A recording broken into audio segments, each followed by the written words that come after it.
There's a big difference between someone who can ride a motorcycle and someone who can live with one. Riding is just the flashy part, the thing everyone notices. But the real skill? It's all the stuff you do when the wheels aren't even turning. The packing, the planning, the fixing, the problem solving. The things that keep you riding longer, safer, and without a meltdown on the side of the road. Today we're talking about the biker abilities that have nothing to do with leaning into a curve or rolling on the throttle. These are the habits and tricks that make you actually good at being a motorcyclist, even when you're off the bike. And the best part, master them and you'll quietly impress every other rider without even trying. Let's get into it. Number 1. Packing a bike for a trip. Ask a new rider to pack for a road trip and they'll either show up with one tiny backpack or enough luggage to relocate to another country. Packing a motorcycle isn't just put stuff in bags. It's a balancing act, literally. Put too much weight high up and your bike turns into a wobbly shopping cart. Load all the weight on one side and suddenly your cornering feels like wrestling a drunk moose. Veteran riders know the rule. Heavy stuff low and toward the bike's center, light stuff up top. Tools and spares go where you can get to them without unpacking your entire life on the side of the road, and everything has to be strapped, clipped, or locked down. If it's just resting on the bike, it's already halfway to falling off at 70 miles an hour. Then there's the weather factor. If your rain gear is buried at the bottom, you'll end up getting soaked while you unpack it in a downpour.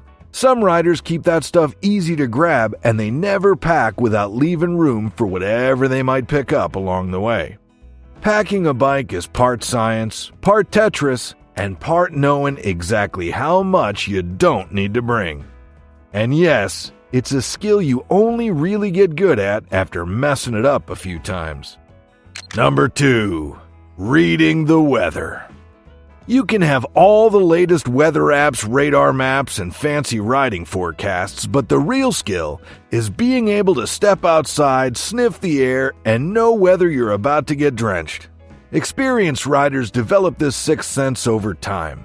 A certain thickness in the air, storm's coming. That weird golden light in the afternoon, you got about 20 minutes before you're in the middle of a cinematic downpour. This isn't about staying dry. It's about safety. Rain can turn an otherwise perfect road into a slippery mess. Fog can kill visibility, and high winds can make highway riding a workout you didn't sign up for. A rider who knows how to read clouds, wind shifts, and temperature drops has a huge advantage over the it looks fine crowd. It's also about timing. Sometimes waiting 15 minutes can mean the difference between a miserable slog in a storm and a pleasant, dry ride behind it. And other times, knowing when to leave early can save you from a day of dodging lightning bolts. The best riders are part meteorologist, part gambler, constantly weighing the odds and reading the sky like a map. And if you've ever outrun a storm by seconds, you know exactly why this skill matters. Number 3. Negotiating with a seller. Buying a motorcycle, or even just parts, can be a financial minefield if you don't know how to talk numbers. And no, what's your best price isn't negotiating. That's just giving the seller control. A real biker knows how to play it cool, ask the right questions, and spot the moment when a seller's confidence wobbles. The trick is preparation. You've already researched the bike's market value, the common issues with the model, and the average going rate for any upgrades. When you walk in armed with facts, you're not just another wide-eyed buyer, you're a threat to their asking price. Then there's body language. Look too eager, and the price goes up. Look too disinterested, and you risk insulting the seller. It's a dance. Nodding at the right moments, letting silence hang just long enough for them to start talking themselves into a lower price. A good negotiator also knows when to walk away. Sometimes the simple act of turning toward the door magically knocks a few hundred off. Other times, it saves you from buying a money pit. The real win, walking away with a deal so good you can't help but brag about it for years, while still letting the seller feel like they got the better end of it. Number 4. Choosing the right gear for the ride. This isn't just about picking something that matches your bike, though, let's be honest, we've all stood in front of the mirror with a helmet under our arm like it's a fashion show. No, the real skill is knowing exactly what to wear so you're safe, comfortable, and not sweating like a sauna or freezing like a popsicle 10 minutes into the ride. Hot summer day? Mesh jacket, ventilated gloves, and a tinted visor so you're not squinting into oblivion. Cold morning commute? Layer up. Break out the thermal liner, maybe even heated grips if you got them. The difference between a smooth ride and pure misery often comes down to whether you guess the weather right. The pros also think ahead about where they're riding. A short blast through city traffic needs different gear than a 6-hour highway slog. And if you're heading into twisty mountain roads, maybe skip the bulky touring jacket and go for something that won't feel like a parachute in the corners. It's about striking the perfect balance. Protection, practicality, and yes, style. Because while function is king, you know deep down you're still gonna pick the jacket that makes you look like you got at least one dangerous story to tell. Number 5. Chain maintenance and lubing. If your bike has a chain, it's not just there to look cool. It's the lifeline between your engine and your rear wheel. Neglect it, and you're basically one ride away from an expensive Uber trip home, plus a repair bill that'll make your wallet cry. Good chain maintenance is part science, part ritual. Don't just spray it with lube whenever you remember. You clean it first, get rid of the grime, and check for any stiff links or rust. Then you apply the right lube for your riding conditions, not whatever leftover WD-40 you found in your garage. And here's the thing, how and when you do it matters. Lube it right after a ride when the chain is warm so it soaks in better. Keep an eye on tension too.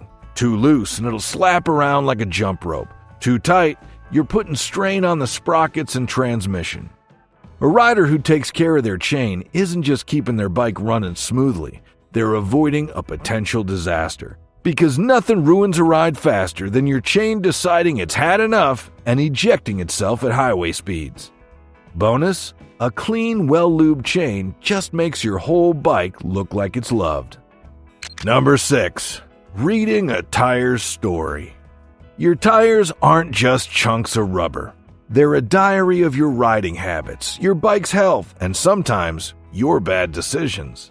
The tread patterns, wear spots, and even the edges can tell a story to anyone who knows how to read them. For example, if the center of your tire is worn flat while the sides look fresh, congratulations. You're a straight-line warrior who avoids corners like they're tax audits. If one side is more worn than the other, your alignment or suspension might be off. And if the wear is uneven in patches, you might be running the wrong pressure or riding on a suspension setup that's about as balanced as a drunk tightrope walker.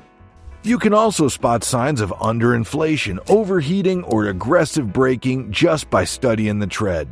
Even little cracks can be a clue that your tires are aging out, no matter how much tread they appear to have left. A skilled rider doesn't just replace tires when they're bald. They learn from the wear patterns to fine-tune their bike and riding style. Because in the end, your tires are trying to tell you something. And if you don't listen, they'll tell you the hard way, usually mid-corner. Number 7. Packing an emergency toolkit. If you've ever been stranded on the side of the road with nothing but a phone and a prayer, you already know why this matters. An emergency toolkit isn't just nice to have.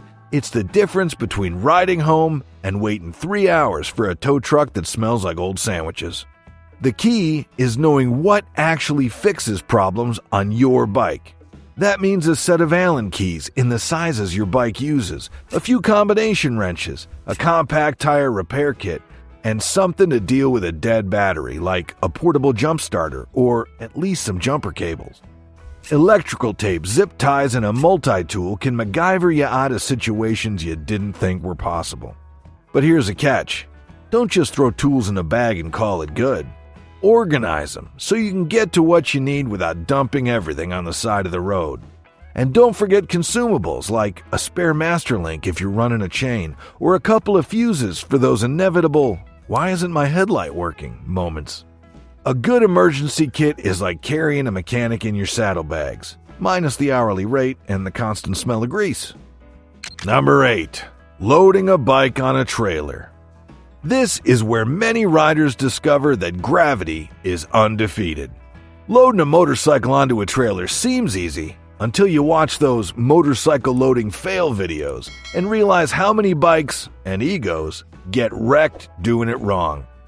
First rule, stability is everything. You need a proper ramp, not some sketchy plank you found behind the shed. Make sure it's wide enough for your tires and strong enough to hold the bike's weight. Anchor it so it doesn't slide out when you're halfway up, because nothing ruins a day faster than ramp plus bike collapsing in slow motion. The second rule, momentum beats muscle. Trying to push a 700-pound touring bike up a ramp from a dead stop is asking for trouble. Either get a running start with control or use a winch if the bike's too heavy. And always have a spotter, preferably someone who knows bikes, not just your cousin who's holding a beer in one hand and your clutch lever in the other. Once it's up there, put it in gear, use the front brake, and tie it down immediately. A properly loaded bike should look like it's part of the trailer, not like it's itching to tip over the moment you hit a pothole. Mess this up and your bike won't need to be stolen. It'll throw itself off the trailer in protest. Number 9. Fitting a new helmet correctly. A helmet isn't just something you plop on your head and call it a day. Get it wrong, and you'll either be miserable every ride or discover, too late, that loose and comfy is just another way of saying useless in a crash. The fit should be snug, like a firm handshake for your skull, without creating pressure points that make you want to rip it off after 20 minutes. If you can roll it forward or backward easily while it's strapped, it's too big. If your cheeks look like you're auditioning for a chipmunk role, it might be too small, or you just need to break it in. Don't just trust the size you wore 5 years ago. Helmet shapes vary by brand. Oval, round, intermediate, and the wrong one will leave you with a headache that no wind therapy can fix. Wear it around the shop for at least 10 minutes before committing. And remember, a helmet that fits right might feel a bit too tight at first. That's normal. It'll loosen slightly over time. The only thing worse than a helmet that's too loose is realizing the visor fogs up instantly because you never checked the ventilation. Bottom line, fit it right, or you might as well be wearing a salad bowl. Number 10. Finding good riding routes. Some riders just type scenic road into Google Maps and hope for the best. The real pros? They can sniff out a perfect route the way a bloodhound finds a steak. A great riding road isn't just about twisties, it's about the whole experience. You want good pavement, light traffic, and a rhythm that lets you enjoy the ride without constantly dodging potholes or slamming on the brakes for every minivan. The right route flows, almost like the road was built for two wheels. Finding those roads takes a bit of skill. It means studying topographic maps to spot those squiggly lines that snake through hills. It means chatting up local riders at gas stations or coffee shops, because no GPS app knows that the best stretch of asphalt starts after the sign that says dead end. You also need to know the hazards. Is it a cop hotspot on the weekends? Does it turn into an ice rink in the shade after rain? And don't forget the fuel situation. Running out of gas in the middle of a national forest turns scenic into survival mode fast. Sure, anyone can ride, but finding that road, the one that sticks in your head for weeks, takes a rider with real scouting instincts. Number 11. Spotting a bike's hidden issues when buying used. A shiny paint job can hide a lot of sins. If you're not careful, you'll ride away thinking you scored the deal of the year, only to find out later you basically bought someone else's problem child. A skilled rider knows what to look for before the money changes hands. They're checking the frame for hairline cracks or suspicious welds. They're scanning the engine cases for tool marks that scream, "Somebody's been in here, and maybe shouldn't have been." They're listening to the idle for clunks, rattles, or that high-pitched whine that sounds suspiciously like future repair bill. The tires tell stories too. Uneven wear can mean bad suspension, warped wheels, or a rider who thought wheelie practice was a daily necessity. Electrical gremlins? Check the wiring harness. If it looks like it was repaired with duct tape and hope, walk away. A good buyer isn't afraid to get on the ground, peek under fairings, and ask the seller uncomfortable questions.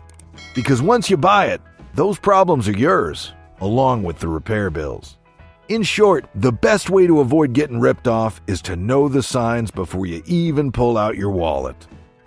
Number 12. Using straps and tie-downs safely. A motorcycle falling over in transit isn't just embarrassing, it's expensive. And usually, the person who caused it swears they strapped it down fine. Spoiler, they didn't. A real rider knows tie-downs are more than just tossing a couple of ratchet straps over the handlebars and calling it a day. First, you need the right anchor points. Solid, non-moving parts of the bike that won't bend under pressure. You want your straps pulling the bike down into the suspension, not fighting it against it. That way, bumps in the road don't make the whole thing bounce like a pogo stick. Ratchet straps should be tight, but not so tight you're crushing seals or bending bars. And always use soft loops to protect paint and cables. Pro tip, give the bike a little shake after strapping. It should move with the trailer, not independently of it. If it rocks back and forth like a drunk at last call, redo it. Oh, and don't forget redundancy. 2 straps up front, 2 in the rear. Lose one, and you still have a fighting chance. Tie-downs are cheap. Bikes aren't. A few extra minutes now can save you the pain of watching your pride and joy flop over at a stoplight while still on the trailer. Number 13.